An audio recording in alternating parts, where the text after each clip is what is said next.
Thank you so much, and good evening to you all. Dear Marcus, Minister, Ambassador, good afternoon.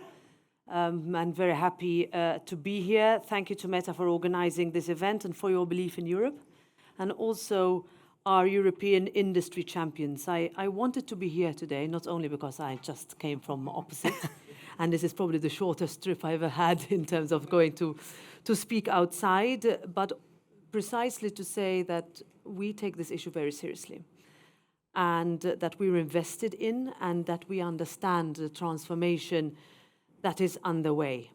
And to do this, I'm going to have to start by dispelling, I would say, a few myths, because I think there are a few floating around when it comes to Europe, to the European Parliament and artificial intelligence, and perhaps gently push back on some of them. The first one is that Europe is just a spectator in this AI revolution, that we are somehow watching from the sidelines while others build the future. I hear it constantly. Europe regulates while America and China innovate. And look, I can understand fully where that narrative comes from. And the numbers are not exactly flattering. Only 4 of the top 50 tech companies in the world are European. American small businesses are already using AI at 5 times the rate of European ones. And the US invests more than 5 times what we do. So I'm not going to stand here and pretend that gaps do not exist. But I will push back on the fact that Europe has already missed the moment or cannot lead where necessary.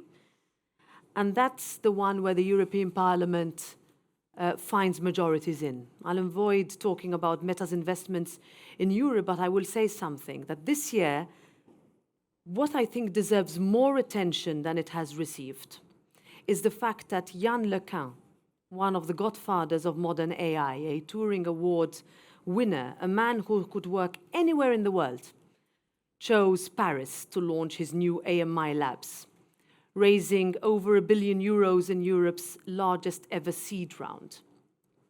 He came because he sees in Europe the space, the talent, and the intellectual seriousness to do things differently. We're not too overheated and too fixated on the next chatbot to pursue the kind of long horizon, genuinely unconventional research he wants to do. When someone like Yann LeCun makes that choice, I think that's a sign worth paying attention to. What he and many others see in Europe is what I see as well, and I'm sure you will join me in this. First of all, a single market of 450 million people, fact.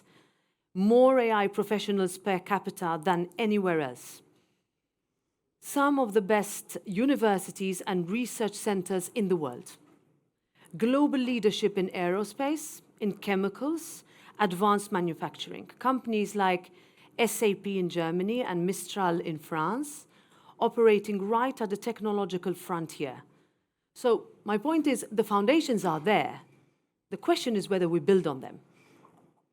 I met recently with Arthur Mensch, who was the CEO of Mistral in Paris, and he told me that his company is investing in AI data centers across Europe, including a major new facility in Sweden, because they believe in this market and in this talent base. But he also told me something that stayed with me.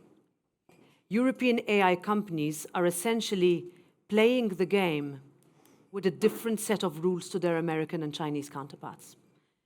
In the US and China, AI companies can train their models on vast amounts of content with very few restrictions. That includes European content, by the way. Our developers do not have the luxury because they are operating in a fragmented legal environment where the rules around what data you can use and how vary from one country to another. And this is what we can understand to be a real competitive handicap, and one we have both the ability and, I think, frankly, the obligation to fix.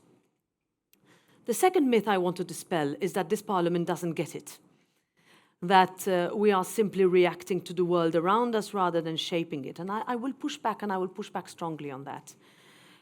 We are 722 members from 27 countries. We speak 24 languages from more than 200 political parties. So getting us to agree, granted, on anything is no small feat. But on this, there is genuine consensus.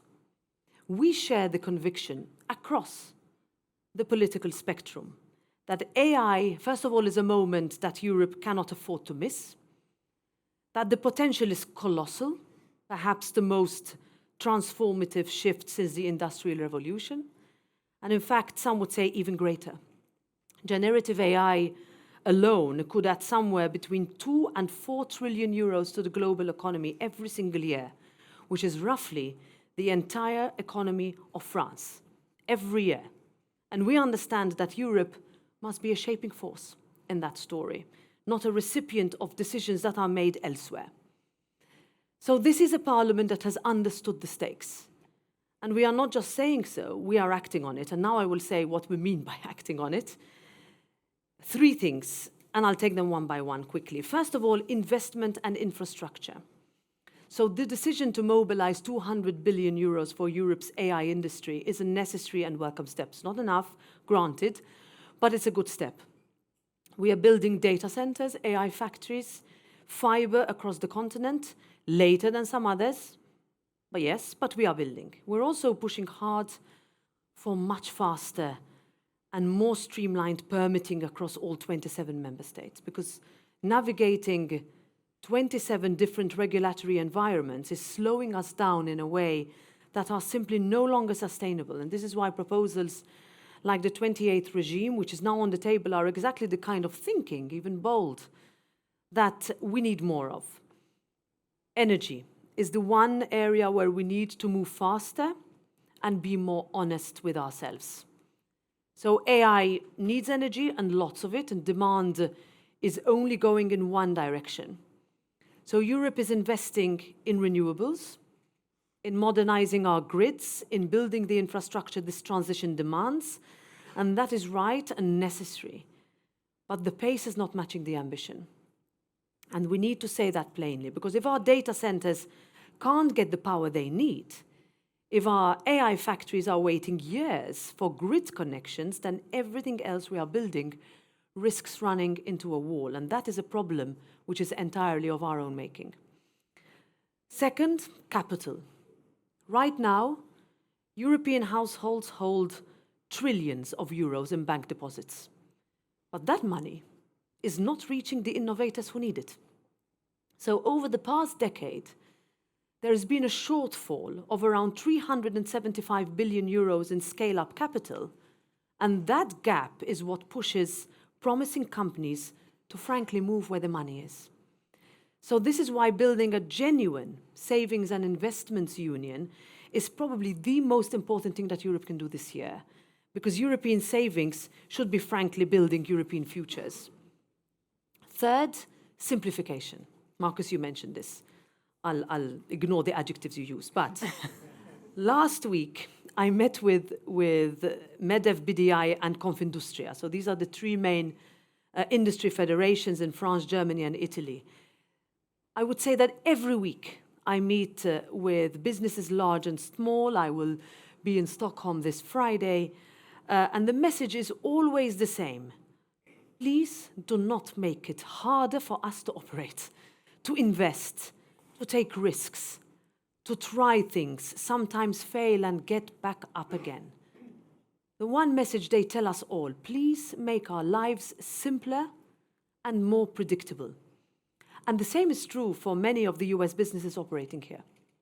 That means cutting red tape at European level, and we're doing that at the scale and with the seriousness that the moment demands, but it also means cutting bureaucracy at national and regional level, because it is many times the layering of different jurisdictions, each with their own requirements and timelines, that becomes truly suffocating, especially for startups who simply don't have the resources or frankly the time to spend on lawyers and consultants rather than on growing their business. This week, Parliament is slated to vote on the EU-US trade deal and adopt its position on simplifying AI rules together on the same day. And what shows is that we are not ideological about this, but we listen, we adapt, and importantly, we're not afraid to change tack when it is needed. I've been a member of this European Parliament now for 13 years, and when I joined, that was not the philosophy that we have today. And also, I want to be clear about something because maybe this has been misunderstood in the past. We did not write the AI Act because we love regulation for regulation's sake. We wrote it because we are clear-eyed about, one, what can go wrong, about privacy, about misuse, about technology that can move faster than our ability to govern it. And those concerns are not uniquely European. In the past year, US states individually have enacted 18 new pieces of legislation that are regulating AI. This is something that everyone is grappling with right now. The question is not whether to have rules, but whether your rules are smart, whether they are proportionate, whether they are outdated before they come into force, and whether, fundamentally, they work in the real world. So that is the standard that we are holding ourselves to in this legislature, and we will keep adapting until we get it right. And we know we cannot do this alone. It requires working closely with partners who share our values, including the United States. And here I look to you, Ambassador. We've had a lot of conversations over the last months. We're very happy that you are here in Brussels with us, because getting the rules right on AI is something that we all have a stake in. And that is something that can be a win-win for all of us. If we want to address the risks directly, and because I'm an optimist and I'm not a naive one, I think it is important to say this plainly, because optimism without realism is just wishful thinking, and any honest conversation about AI has to look at the harder questions. So all of us here have seen what AI-generated disinformation can do to democratic processes. We saw it up close during the last European Parliament's elections.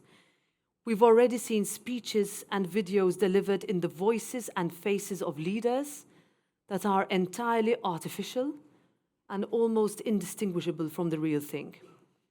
We are seeing AI used by cybercriminals for fraud and for increasingly sophisticated attacks on individuals and institutions.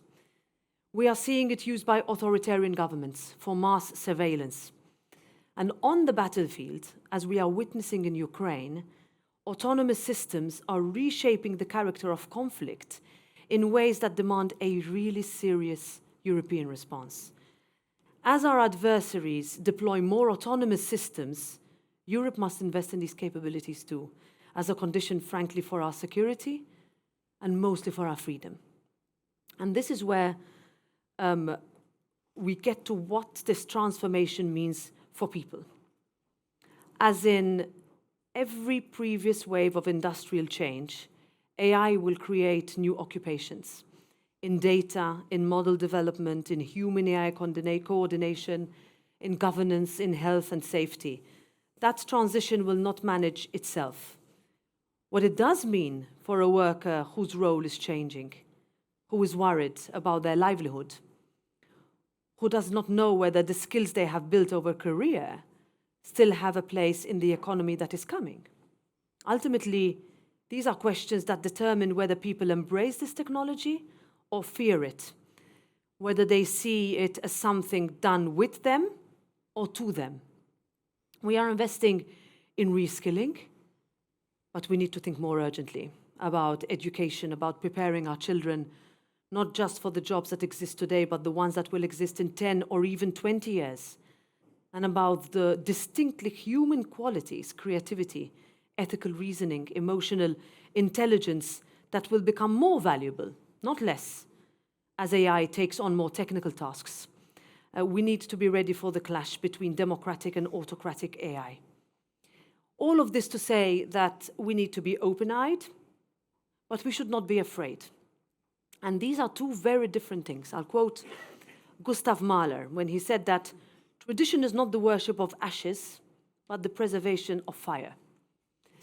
Europe is not a museum or a relic. We're not here only to preserve the past, but we are here mostly to show how to lead in the future. And our Europe has always been about looking forward And this moment is no different. So the potential is truly colossal. The foundations are there and the political will is growing.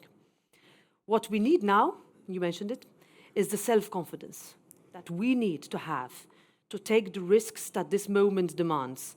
And with that, the determination to do the hard work that comes with them. Thank you.